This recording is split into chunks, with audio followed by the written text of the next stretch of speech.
When it comes to the MCU's cold streak, it's been a long one, pumping out more and more subpar and boring content. At this point, targeting content releases more than targeting quality storytelling. Disney Plus was the catalyst. In order to drive subscriber growth while keeping churn low, Marvel had to find more and more content to put out. Soon, it seemed like Marvel would take just about any character and give him or her their own show and fart it out. Well, Echo is one of these shows, and it sucks. To put it bluntly, this show is boring, it's a slog, it simply just sucks.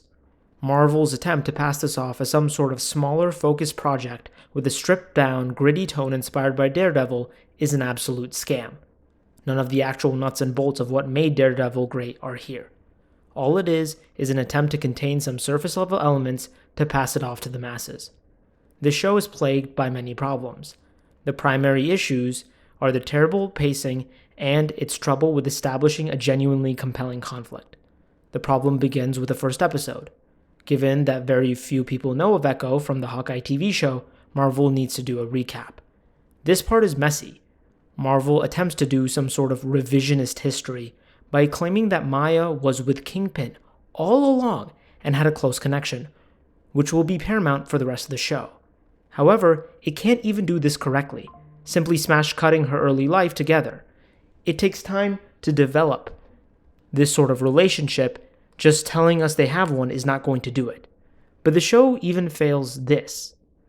Some scenes make it feel that after her father's death, Kingpin officially recruits her into his organization and she starts to do jobs for him. She was always kept at a distance, but with her father dead, that distance has collapsed. And it has resulted in this tragedy of her following her father's criminal footsteps. Or that Maya was always by Kingpin's side and developed a close bond with him while he prepared her to be one of his many assets. Whichever one it is, the show can't seem to make up its mind and barely shows us. Which makes the resulting conflict feel hollow and empty, as it is attempting to build a structure on unstable ground. The episode continues, and eventually the first victim of Marvel's pimping has shown up, Daredevil. To say the sequence is great or some sort of standout is far from the truth. It's somewhat passable, I guess. There's some stupid moments, don't get me wrong, but the camera work swinging wildly, as long as with some very generous stunt performers, make the scene okay. I'm sure there's worse out there, but to say that this is anywhere close to the action sequences in Daredevil should be a crime. Eventually, Daredevil shows up and proceeds to fight Echo in what can only be described as a bizarre encounter. The actual fight scene is extremely quick and really is there so the show can just say, look, Daredevil's in it. For one, he should have no problem dealing with Echo. However, he does. And Echo's moves here are terrible. She tries to do this roll on the ground. I don't know what she was trying to go for, but grace or any sort of competence was not here. I don't know if this is a Brazilian jiu-jitsu move or she attempted some breakdancing here, but whatever it is, it's not working. Then she holds her kick, removing any momentum, and then releases it. What the fuck?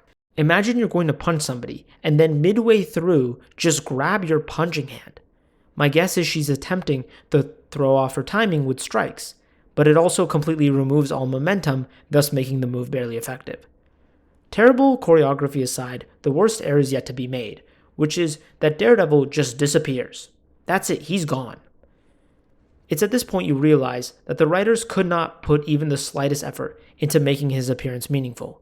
For one, what's even the point of him being here? He gives some sort of explanation that he was doing a stakeout, but it doesn't result in anything. He was not trying to get any info, we don't see that. He was not targeting a specific person or any object of interest. But the fact that he leaves makes even less sense. So what, he just showed up to throw a few punches then leave? Not exactly. This scene within the narrative makes no sense, but when analyzing the meta text, it becomes clear why Daredevil was included here and how it can also play out. See, Daredevil is in this show to get more eyeballs. It's not the first time Marvel has done this, and, well, they will keep doing this until people stop falling for it. But why was it done this way? Echo needs to be established as a badass. She can't just be someone who is above average. Beating on tomato cans, mindless henchmen, does not tell us much in the context of the MCU. So, the show has to have her stand toe-to-toe with someone the audience is familiar with. Well, here's Daredevil. However, Echo can't beat him. Daredevil is a fan favorite character and has shown to have taken out and defeated tough opponents, so that can't happen. At the same time, Daredevil can't outright beat Echo. The writers want to establish some sort of level between the two. That maybe Echo is not as good of a fighter, but it's not as if she's in an entirely different realm. Additionally, I would be surprised if there was some optical element of seeing Daredevil absolutely beat the crap out of a deaf, indigenous, disabled character. Thus, in order to skirt the problem and avoid taking any sort of definitive stance, the writers just have Daredevil disappear.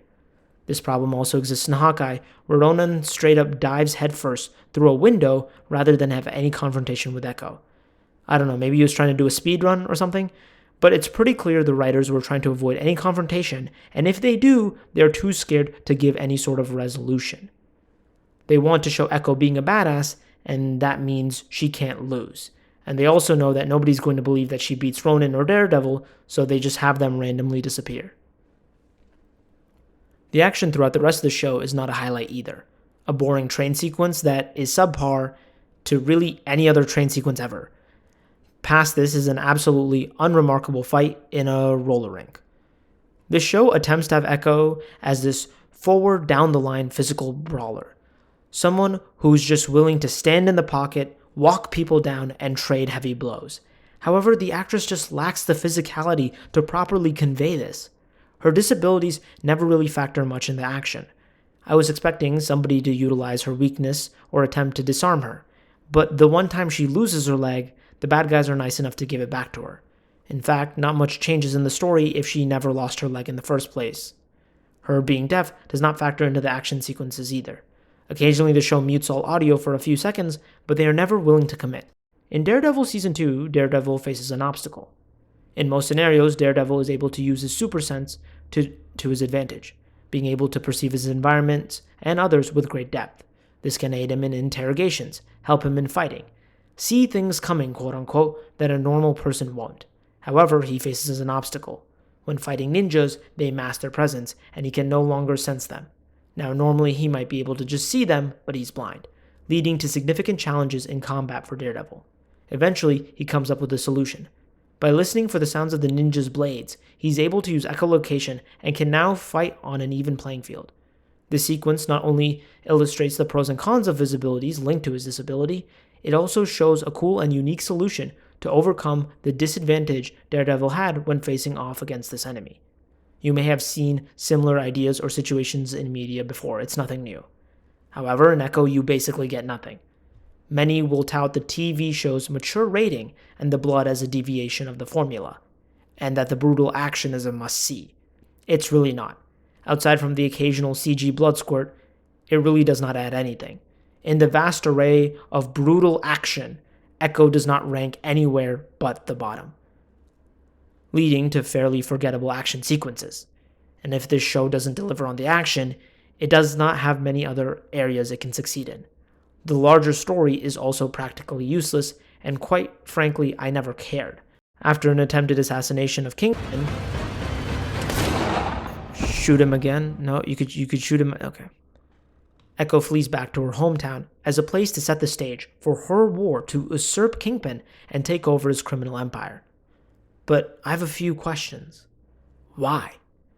Why would she go to the middle of Oklahoma rather than stay in New York where most of Kingpin's operations would take place?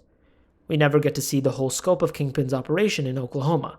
We know that there is something here, but we never really know what. Did she come back after 20 years to see family? That's not really it, as she spends time trying to avoid them. What exactly was her plan here? She says she's starting a war, but she has neither the manpower nor the resources to fight it.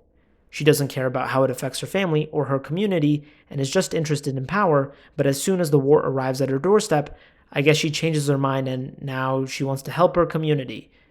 It seems sometimes that the story just forgets the path it's traveling down, only to then find a new one. When Kingpin does show up, the story only goes further downhill if you can believe it. He is so attached to Maya that he's willing to give up everything, and I mean everything. He's willing to fork over his entire empire towards her. In fact, he would allow Echo to kill him, because that's how much he cares for her. fuck off. Nowhere is this even developed. You can't just have Kingpin show up, state that he wants to have Sunday dinner like they used to, reminisce about all the good times, and then imply that the connection between them is so strong that Kingpin is willing to give up everything just for her well-being. Eventually, Echo learns the power of her ancestors and just changes Kingpin's mind. She forces him to let go of his trauma or something, and then he finds himself incapable of hurting her, so he just runs away. Man, fuck this. It's stupid, and I didn't buy this bullshit for even a second. I do not know how Marvel plans to move forward with Kingpin, but they have damaged him beyond repair. All while this bullshit story is happening, it's happening at a snail's pace. Very little happens in the way of actual plot development, and very little happens in the way of character development. In order for Echo to move on from the power-hungry henchman to the guardian of innocent people and her community, a transition and atonement need to happen. It doesn't. None of the conversations or relationships really seem to be impacted either by the fact that 20 years have gone by except with their grandma, and even then, that seems to be resolved by one conversation. So little can sometimes happen in these episodes that you even forget what happened in the previous one. Is it really necessary to spend an entire episode on a subpar train sequence to just show that Echo plants a bomb that later explodes? This jump is not worth it. The slow pacing and terrible story made this show a slog to get through. I dreaded every next episode, looking for an excuse to do anything else. And when even the action sequences are not enough to keep me watching, well, you really have nothing to offer. Which brings us to the final topic of discussion regarding the show: representation. On one hand, seeing new and interesting places and people is always an exciting prospect. However, it should not be used to brush aside legitimate criticism or distract from poor quality. When it comes to Echo, the cultural aspects do not speak to me personally, and it will not for most people, as only a small percent of the world is Native American, and an even smaller percent will be Choctaw. Thus, it's important to evaluate how well these elements are folded into the narrative and how interesting it is. Is this Marvel showing us and inviting us to experience a new part of the MCU? An intriguing world with new powers, possibilities, and peoples, drawing from a rich cultural tapestry that spans centuries? Or is it simply half-baked, something more akin to window dressing? Unfortunately, Echo does not succeed here. The only time are the brief openings that show a definitive time from one of Echo's ancestors. Generally, these parts are poorly produced and poorly acted, more like a sketch than a meaningful story that stands out within the show. It would have been nice to have a highly produced episode of the show, taking us back to the time of the tribe, similar to Revenant, but from the Native Americans' perspective. But nothing like that happens here. Echo gains powers from her ancestors that allow her to do, just generic stuff. All these elements put together lead to a narrative structure that goes nowhere, characters that are poorly developed, action sequences that come and go, and all of this progresses at a snail's pace. It was beyond frustrating to watch, and I would not recommend this to anyone. In fact, I would advocate people don't watch this to save their time, which is the most scathing indictment I can give. Final rating is 2.5 out of 10.